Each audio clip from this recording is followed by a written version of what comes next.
We are now entering the Rashi rundown. As we do each week, we will take a look and discuss 7 of the key Rashi, 7 of the main ideas that come out from the commentary of Rabbi Shlomo Yitzchaki, known as Rashi, the prime commentator on the Torah.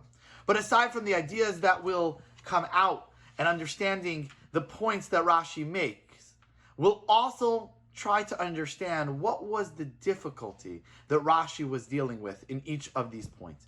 Because as we know, Rashi will generally only make a comment on the Torah if there is a problem, there's a difficulty, perhaps a contradiction, perhaps information that's missing, perhaps something unusual about the wording or the context of the verse. And it's over there that Rashi will make a comment. So not only will we try to understand the idea that Rashi's making, but as we go through the Parsha, and as each of you go through the Parsha, we'll try to understand what was motivating Rashi to make that comment. What was the difficulty? What was bothering Rashi, as the book is called, to make the comment that he does? And the first Rashi we'll jump into starts right in the beginning of this week's Parsha. We're in Parsha Vayera, chapter 18, verse number 1, Perek Yud Ches, Pasuk Aleph. We're now 3 days after the circumcision of Avraham. And he's recuperating from surgery, and the pasuk, the verse says as follows: Vayira elav Hashem be'elonei Mamre. Hashem appears to Avram in the plains of Mamre. V'hu yoshev pesach ha'oel. Avram was sitting at the entrance of his tent. Kechom hayom, by the heat of the day. And the obvious question that Rashi is going to comment on what the heat of the day was, what's bothering Rashi here, is context. There have been many times where there's been prophecies, where God has appeared to people. There are many times we hear about the existence of people doing different things. And rarely, if ever, does the Torah make a mention of the weather of that day. Why then for this prophecy? Why then for this God showing up to Avram? Or as we introduce the story of the 3 angels that are about to enter into Avram's life, why is it necessary to mention the weather outside, to mention that it was hot outdoors? Says Rashi, entitled Kechom Hayom, Hotzi HaKadosh Baruch Hu Chama min Artika. Hashem brought out a supernatural heat, a extreme heat. In other words, this heat wasn't typical. There was clearly something supernatural about this heat. Why? Shelo lahatricho ba'orchim. Because God didn't want to burden, to bother Avraham with guests. God knew that Avraham loved the mitzvah of achnasat orchim. God knew that Avraham loved welcoming guests, and he recognized that if he didn't bring extreme heat to tell travelers, today's not the day to go outside, it's too hot, it's too dangerous, then Avram wouldn't have the opportunity to recuperate from his surgery. So God wanted to give Avram that opportunity to recuperate, to give him a quiet day. So he brought this intense heat so that Avram wouldn't bother. But that is in fact what sets the groundwork for the following story. Continues Rashi. Since God saw that Avram was in fact pained by the fact there were no guests. He wasn't relieved that there weren't guests and he had the opportunity to rest up. He was pained that he didn't have the opportunity to perform the mitzvah. Hevi hamalachim alav b'dmus hanashim. He brought these angels dressed as ordinary human beings so that Avram would have that opportunity to perform the mitzvah.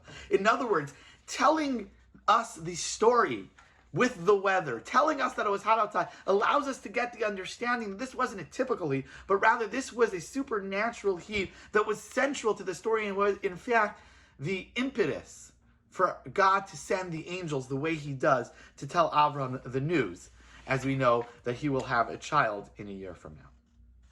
The next Rashi we're going to do is going to be following that story, continuing that story, where Avram gets the news that he's going to have a child in a year together with Sarah. And Sarah's standing a little bit behind Avram. She's in her tent. And she overhears the angels telling Avram that she's going to have a child together with Avram. And Sarah begins to laugh. We're now in chapter 18, verse 12. Sarah begins to laugh. And she says, the last 2 words of verse 12, verse Pasuk Yud Beis, Va'adoni zaken, my husband is old. Avram's an old man. How is he going to have a child when he's 100 years old? And in verse 13, So Parak 18, verse 13. Vayomer Hashem el Avram. God says to Avram, Lama zeh tzachaka Sarah? Why is Sarah laughing? God's now going and telling Avram, hey, by the way, you should know Sarah's doubting the fact that you're going to have a child. She's laughing. Lama zeh tzachaka Sarah lemar. Why is Sarah laughing, saying, Ha'af umnan eleid va'ani zakanti. How is it possible that I'm going to give birth? God is quoting Sarah now, va'ani zakanti. I am old. And Rashi right away jumps up. This problem is an easy problem to see. That's not what Sarah said. Sarah didn't say that Sarah, was old and therefore no longer capable of having children. She blamed Avram. Va'adoni zakein. She said that it was Avram that was old. So why is it that when God is coming and telling over to Avram what Sarah said, why is it that he almost lies and tells Avram that Sarah said that Sarah, was old, and not tell him the truth that Sarah said that Avraham, was old? Says Rashi in verse 13, entitled Va'ani Zakanti, Shina HaKasuv. The Torah changes. God changed what Sarah said. Mipnei HaShalom. Because of peace. Sharehi Amrav Adoni Zaken. Because Sarah really said, my husband was old. But God changed because of peace. And over here, Rashi is understanding from the pasuk a major idea, a big principle. That sometimes it is preferable to lie. Not only permissible, but preferable to lie in the pursuit of peace. That sometimes there's an opportunity, if you just change what you say a little bit, you don't need to report exactly every detail to create enemies, to create strife, and to create distrust. Rather, sometimes it is preferable and permissible to change a little bit the truth if that furthers the cause of peace and trust, definitely between spouses and potentially for friends as well. That's a major idea that we see, not just from somebody, but from God himself. In this week's Parsha, Rashi's pointing out, lies to Avram to preserve the shalom, to preserve the peace and trust between Avraham and Sarah. The next Rashi we're going to do as we continue the story is now as we go through the angels leaving Avraham, heading down to Sodom, and they begin the process of destroying Sodom, but rescuing Lot and his two daughters, although the angels initially offered Lot and the entire family, but rescuing Lot and his two daughters from the destruction. And after Lot is rescued with his two daughters, the pasuk, we're now in Perek Yud Tes, chapter 19, verse Chaf Tes, verse 29. And we're now wrapping up the destruction. God is looking, he sees Sodom completely destroyed. Vayehi, Bishaches Elokim as Ariyakikar. It was, as God was destroying, when God destroyed the cities of the plains, the cities of this area of Sodom. Notice the use of the word Elokim to describe God, which is generally used when describing the attribute of judgment, as opposed to mercy. And over here, God is clearly demonstrating his attribute of judgment in destroying Sodom. Vayizkar Elokim as Avraham. Hashem, God remembers Avraham. What does God remember? Avraham. He sends out Lot from the overturning of Sodom, Lot, as he's turning over and destroying the cities that Lot lived in. In other words, the Torah seems to be saying that Lot's ultimate rescue from Sodom was because God recalls Avraham in some context. And the obvious question that Rashi wants to understand is, what does Avraham have to do with this? Why are we even mentioning that God remembers Avraham in saving Lot? Says Rashi, entitled Vayizkar Elokim, Ma'uz chiraso shel Avram al Lot. What's this remembering of Avram have to do with Lot? Niskar, he remembers that, if you remember from last Parsha, when Avram and Sarah go down to Paro, and they're nervous that Paro is going to destroy Avram, is going to kill Avram if he finds out that Sarah is in fact Avram's wife. So instead they lie, and they tell Paro that that Sarah is Avram's sister, not Avram's daughter, not Avram's wife. And there's one person who knows that secret, knows that's not true, and that's Lot. Says Rashi, Lot Yodea Shesaru Ishtal Shal Avram. Lot knew that Sarah was really Avraham's wife. B'shama she'amar Avram in Mitzrayim al Sarah achosi. Yet he heard that Avram says in Mitzrayim in Egypt that Sarah is not his wife but his sister. V'lo gila hadavar. Lot does not reveal this. Lot does not give up the secret that Avram and Sarah have. Shayachas alav, because he had pity. He cared for and pitied Avram, and therefore he kept his secret safe. Lefikach, therefore, Chas HaKadosh Baruch Hu alav, Hashem had mercy. Hashem had that same pity on him and allowed him to be saved while so was being destroyed. In other words, I think there's an idea here when you see Rashi using the word chas, that mercy, that pity, that feeling of love that Lot had from Avram was directly repaid with that same chas, that same pity, love, and mercy later. That no good deed goes unpunished is the saying, but in a good way. No good deed goes unpunished. That little action of Lot just keeping his mouth shut and not revealing the secret that Abraham and Sarah had ultimately is what allowed Lot to be saved. We're going to go a little further, a little deeper into the Parsha. We're now towards the end of chapter 20, towards the end of Perek Chaf, towards the beginning of Perek Chaf Aleph, chapter 21, where those two chapters begin to seemingly interact with each other, with two different stories. First, we have the story of Sarah being kidnapped by Avimelech when they settle in the city of Gerar, and God sends this plague where he prevents the family and surrounding houses of Avimelech to be able to conceive and have a child. He then comes to Avimelech and tells him, that Sarah is in fact a married woman and should be released immediately. Avimelech releases Sarah. Avram prays to God to reverse this disease that Avimelech and his family had that prevent him from having a child. And that's the end of chapter 20. And then chapter 21 begins that God remembers Sarah. And that's where we're going to pick up chapter 21. V'Hashem pakad Sarah. God remembers Sarah. Kasher Amar, like he said, this obviously referencing the prediction, the message of the angels 1 year earlier that Avram and Sarah would have a child together. Now what's bothering Rashi here is not super clear. But Rashi first points out, Samach Parshas, there seems to be a connection. Why is it that these two stories are connected? Why is it that the Torah tells us that Hashem recalls Sarah and remembers the promise that he made to give her a child? Why does that Torah mention it right after the story of Sarah being kidnapped by Avimelech? And explains Rashi as follows. Samach Parsha Zu Lamedcha, the Parsha was connected. The story is connected. I want to teach you a fascinating idea. If someone, when they're praying, begs for mercy, begs for God to give something, not to themselves, but to a friend, but they themselves need that very same thing, Hu nenet tchila. That person who's praying and includes his friend in that tefillah, in that prayer, he'll get answered first.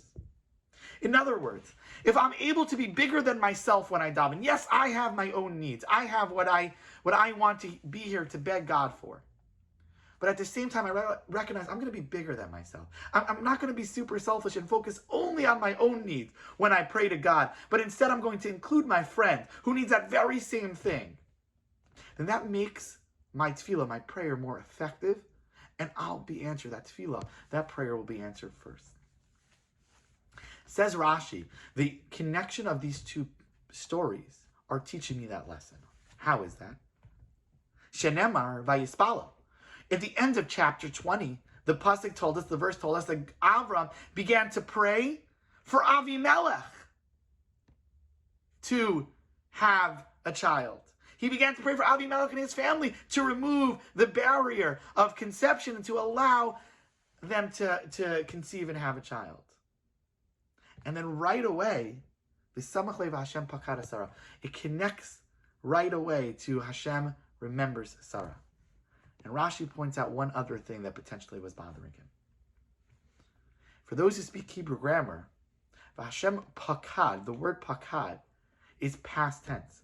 God has already remembered Sarah. Hashem Pakad Sarah, Shepakta Kfar. She remembered he remembered her already. He already answered this request. And already when? What do you mean he already did? Where did the Torah tell me that? Says Rashi, Kodem Sheripa as Avimelech. What does it mean that he remembered her already? He remembered her before he healed Avimelech. This is the principle. That because Avram and Sarah davened for Avimelech, Vashem Pakare Sarah, God remembered Sarah first. First, he remembered her and allowed her to conceive, and only then did he heal Avimelech. But this idea of being bigger than ourselves, that even when we have our need and we're entering into the world of prayer and begging God to answer us and to give us the things we need, to be able to look around and see those that are in need alongside us, to be able to be, even on our darkest days, not so selfish but selfless, to include others and to feel each other's pain. That lesson, that message is brought out by the connection of these two stories in this week. Although Yitzchak was the only child of Abraham and Sarah, he was not Abraham's only child. As we know from last week, Abram had a child with Hagar, who was initially Sarah's maidservant, by the name of Yishmael.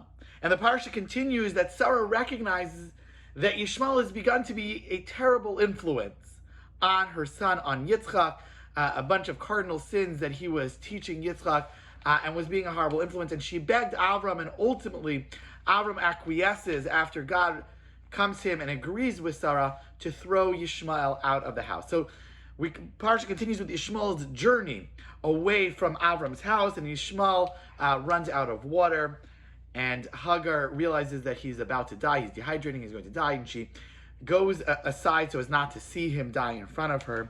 And then the pasuk picks up chapter 21, verse 17, Paragraph Aleph, pasuk Yud Zayin, Vayishma Elokim es kol anar.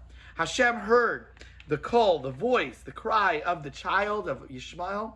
Vayikra malach Elokim el Hagar min hashamayim, and an angel of God calls out to Hagar from the heavens. Vayomer la malach Hagar, what's going on? What's with you, Hagar? Al tir'i, do not be afraid. Kishama Elokim el kol anar. Hashem has heard. Hashem has listened to the call, to the cry, to the voice of this child. Ba'asher husham, where he is. Ba'asher husham, where he is there. And the pasuk continues, and the parsha continues, that ultimately the angel assures Hagar that Yishmael won't die, and shows him a miraculous appearance of water to give to him, and he will survive and grow to be the leader of a giant nation. And Rashi is bothered by those last three words, Ba'asher hu sham, where he is. What does that mean, that Hashem heard the voice, the cry of this child of Yishmael, where he is? Where else would he have heard it if not from where he is? What does that mean, that he heard it where he is? And Rashi learns into these three words that there was something incredible going on behind the scenes in this story. Rashi, entitled Ba'asher hu sham, Lefi maisim shu ose achshav hu nidon. First, he translates what the pasuk is saying. God is saying the reason why we're keeping Yishmael alive is because we are judging him, whether or not he should die or should stay alive, based on his actions now. V'lo lefi mashu asid lasos, not based on any bad things that he's going to do in the future. That's not how we judge a person. We judge a person based on where they are now. Why does this come up? Lefi shahayu malchei hasharis mekashrigim. The angels of God, the angels who served God, were prosecuting. They were begging and demanding of God not to save Yishmael. What was their claim?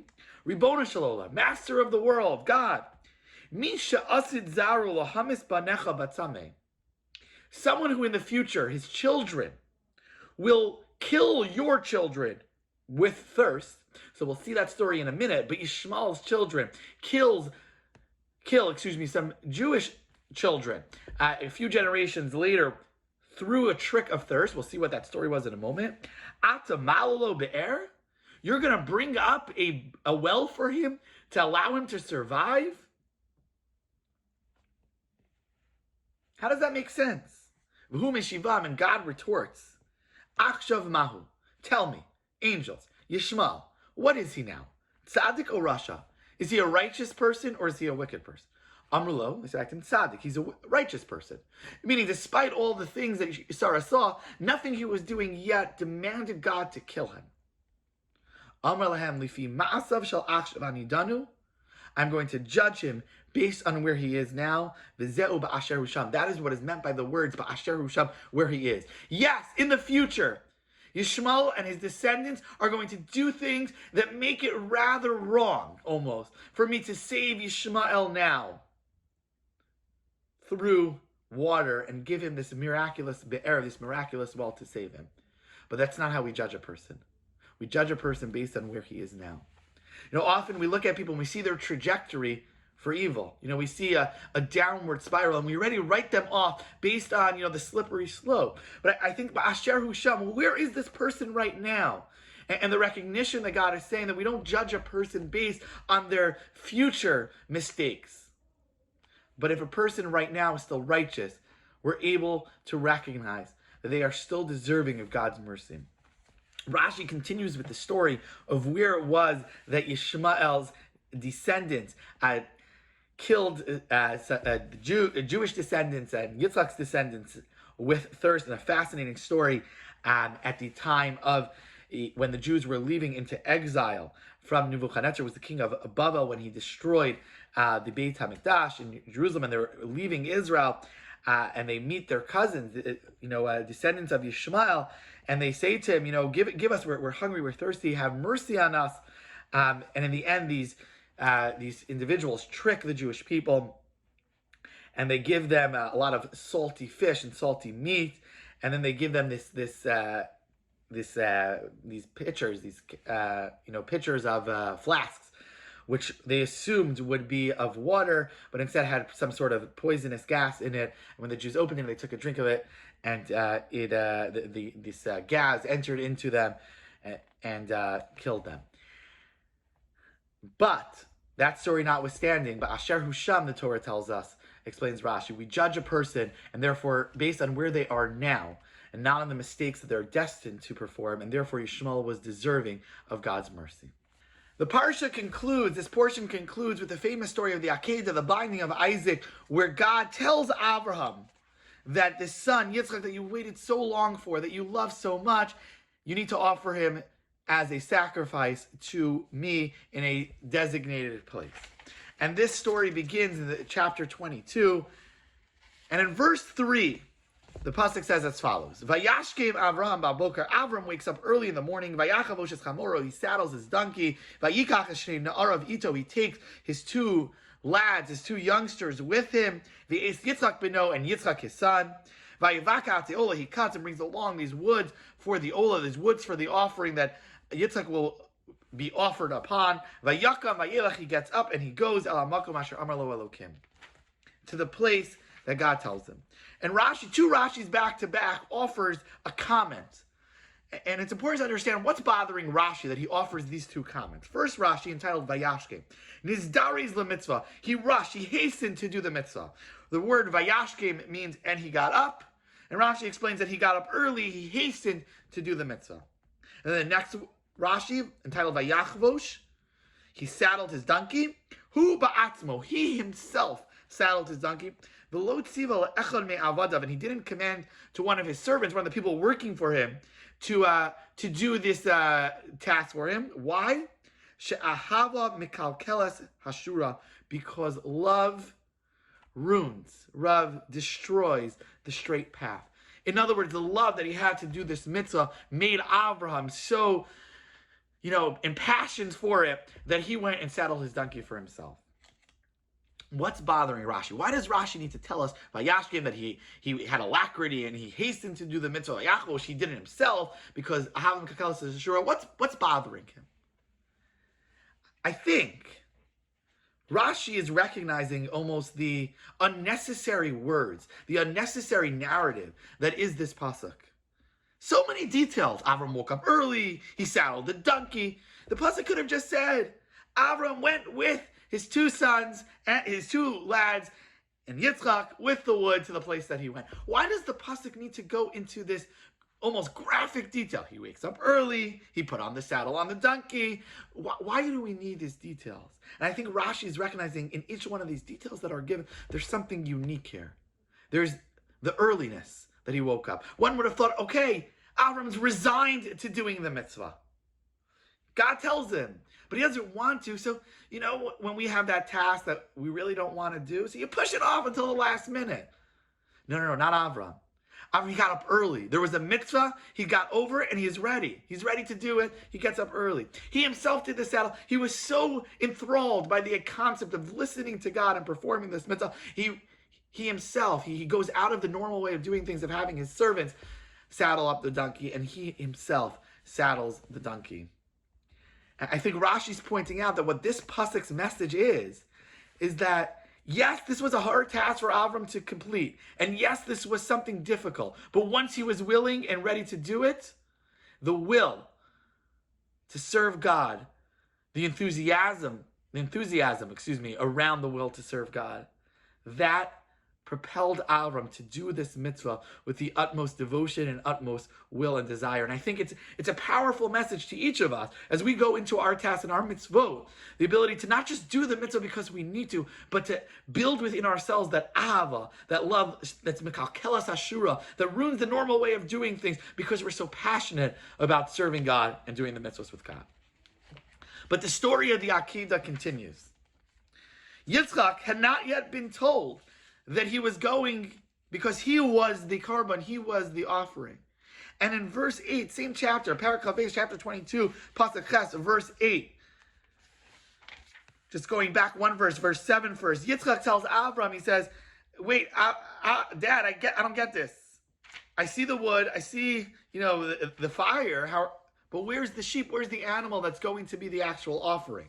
And verse 8, Vayomer Avram responds to Yitzchak, Elokim, God, Yira lo haseh le'ola, will show us where this sheep that is going to be the ola, bini, my child, vayelchu shneim yachdav, and the two of them went together. And the obvious question that's bothering Rashi is, what is the word bini? What is the word my child?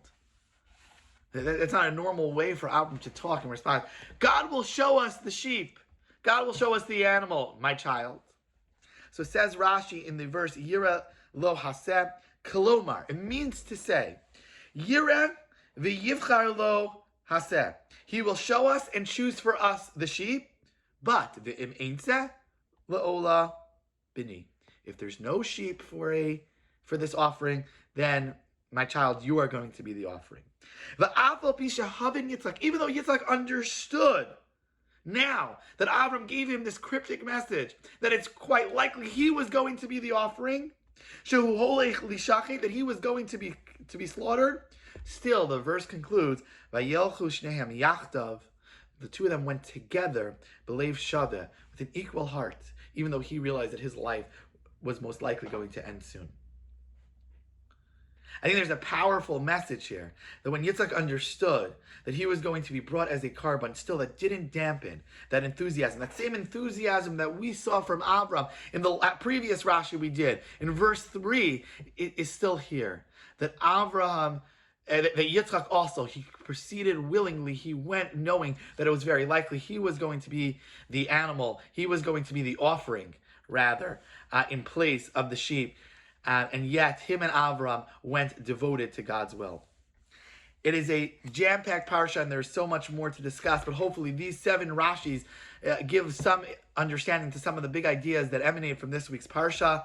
Thank you for joining, and hope you enjoy 54, the Parsha Project.